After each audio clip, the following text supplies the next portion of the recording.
once had thousands of kilometres of shellfish reefs gone and destroyed, mostly in the 1800s and early 1900s.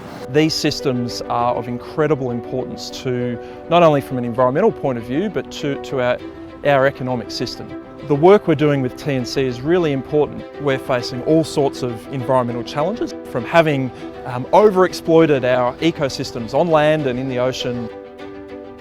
Really exciting thing about this project is just watching that regeneration happen, because we've created the right environment.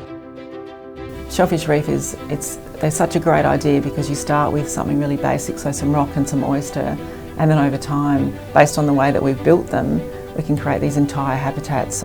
Government's perspective, it's been such a fantastic project because we've been able to bring so many funding partners together, and the community's been so involved.